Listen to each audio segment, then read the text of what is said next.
Hey everyone, welcome to this week's edition of Tactical Tips. Hey Jeff, the tactical tip this week is going to make everybody hopefully not afraid, but hopefully make more money, right? Yeah, we're going to bring you guys a tactical tip from this week's episode. It's the best kind of 60 seconds from our podcast this week.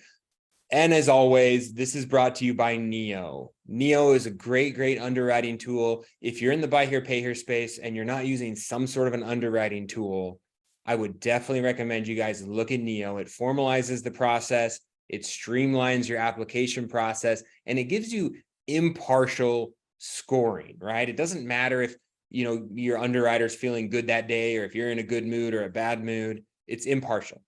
It's impartial, and you probably can throw away your CRM. It's got such great back-end reporting. We're just diving into that now. It's something that's going to save you money. It's going to make you money. And you need to be using it anyway. So check out Neo and then check out this week's tactical tip. Tracy Myers, a friend of the podcast and a friend to a lot of dealers out there. I remember 15 years ago, probably one of the first times I met him, and he was a big marketing guy, right? And I was like, man, I just need to spend more money on marketing. We're not selling cars. He looks at me and he says, well, how many leads are you getting?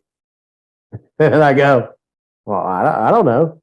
He said, what are you going to spend more money for if you don't know that? So when it comes to sales, the first thing you should track are your leads or ups. I don't even know if people get ups anymore, but leads are ups. You got to track them.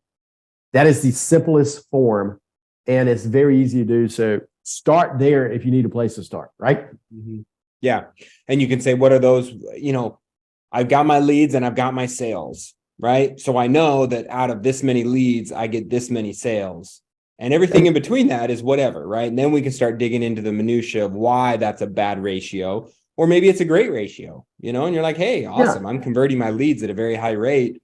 I don't need to go any further.